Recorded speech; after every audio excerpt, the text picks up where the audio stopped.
Thomas here to tell us a little bit about this plunge in temperatures. Boy, it was something. The pneumonia front hit, and about the same time, this plume of smoke from Canadian wildfires arrived, and it changed what had been a beautiful blue sky day into an orange dot. That's what the sun looked like.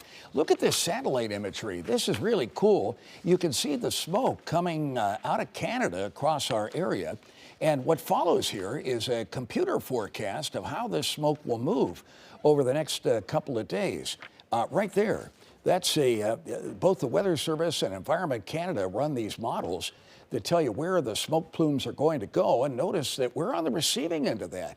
It'll come and go at varying intensities, but we got into a thick plume of smoke today, and that's why the sun was so dramatic. Here are the upper winds. They follow these white lines right here. Here's where the fires are burning. There are about 90 wildfires, 27 of them, 23 of them out of control. They have 20,000 people out of their homes. This is occurring up in the oil shale producing areas of northern Alberta. See how the upper winds keep circulating this down here? We get a more direct flow at times, so I imagine the thickness of the smoke plume will vary, but you'll get that kind of orangish cast to the sky like we saw today. And then finally, next week, as the pattern begins to change, the flow will not come from Canada, and will start warming up, and we could have some real summer-like warmth next week. Much like that which we saw today before the pneumonia front hit. 81-degree highs at the airport at a time of the year when 71 is normal. We've now had 18 days this season at or above 70 and 8 above 80.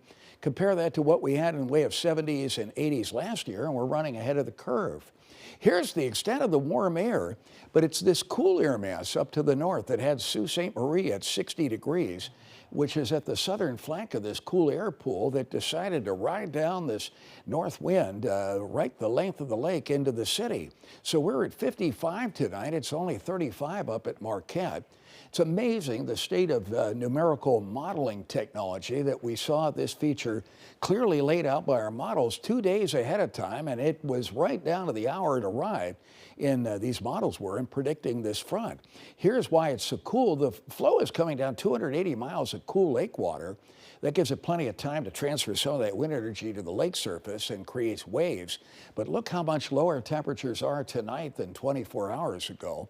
So there's been a big change. The good news is, yes, it'll be cool tomorrow, but it's not going to stick around long. The coldest air will start moderating. Winds are still brisk, but they're not up around 40 miles an hour, which is where the gusts were earlier from the northeast. It's 55 at O'Hare right now after this beautiful warm day that saw the warmth right up to the lakefront. The highs range from 74 at Michigan City to as warm as 82 at the University of Chicago and Flossmoor. I mean, temperatures went down 20 to 35 degrees inside of about 3 hours with wind gusts at the airport, as you can see there, the top 30 miles an hour and 66% of our possible sunshine today. Here's a plot of the temperatures that were as warm as 81 at 5 o'clock. It dropped into the 60s by 6 o'clock, and we're down in the 50s by 7 and have been since then. So that's quite a drop. There they are right now, and you see how the north winds.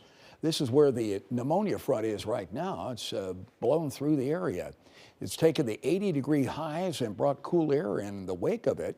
Look at current temperatures in the upper 40s in some areas along the lake. And look at this view of the city from northwestern. You can see the churning of the lake waters that occurred. There are the winds and the lake temperature at 56 degrees right now at Ohio Street Beach, up about 2.5 degrees in the last week. So the pneumonia front has passed, and tomorrow will be sunny but cool, and the sky will be hazy as it was today because of that Canadian smoke aloft. Coming, I mean, that smoke has traveled thousands of miles to get here in some cases. Won't be a lot of cloud cover, just a haziness that occurred today once the smoke arrived. And no rain in the forecast tomorrow or Thursday, but chances will go up modestly by the time we get to the end of the week and then get out of here over the weekend. See how the temperatures come back? It will be cooler near the lake on many of these days, particularly Saturday and later Sunday. There could be another one of these little pneumonia fronts that comes through. But these cold air masses tend to hit fast and then moderate, and we do have quite a warm-up coming next week. There's our high with its clockwise circulation keeping the winds off the lake. So there's what the winds will look like at midnight. Here they are tomorrow morning. See how the velocities come down, but the wind is off the water tomorrow, so they'll be cooling right at the shoreline. We may only get into the 60s tomorrow and 50s at the shoreline. Well, here's the forecast, and at 10 o'clock, we'll show you that warm-up that's going to take place next week. For tonight, we expect breezy, sharply cooler weather, just scattered clouds in the area, and a low down to 47 as north-northeast winds blow at 12 to 22. Tomorrow, a lot of sunshine, cool for the season, but the hazy, orange-hued skies will continue with that Canadian smoke in the area. High of 63, but 50s along the lake as northeast winds blow at 8 to 16. Then clear, chilly by May standards, down to 43 and a few upper 30s inland. But a nice rebound on Thursday with temps up to 76, mid-60s at the shoreline, and a few showers and thunderstorms on Friday, giving way to a partly sunny weekend with 73 Saturday, 74 Sunday. It'll be a little cooler at the lake Saturday, but there might be an increase in the winds, much as happened today, later in the day Sunday, for one of those quick cool air shots. But look how we warm up after that. And were we to continue that graphic and beyond next week, we see 80s coming into the area starting Tuesday.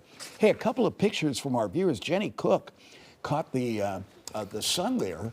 And here's Jen Arnold's shot over Lansing, Illinois, of the orange skies that developed. Amy Miller shows us the view over North Aurora. In some cases, the smoke was so thick, the disk of the sun just looked like a little orange pin dot in the sky right there. And Kat Hoffman shows us what it looked like in Sycamore out in DeKalb County. More pictures to come, and not just of the sun. Oh, one more right there. Another one. Yeah, that was Ronald Ray's shot. This is Kat Hoffman's shot right there, but isn't that something? Yeah. When we started with that beautiful blue sky, and then all of a sudden... the atmosphere changed. Very strange. Yeah. Thank you, Tom. See you guys. Okay, see you later. All right.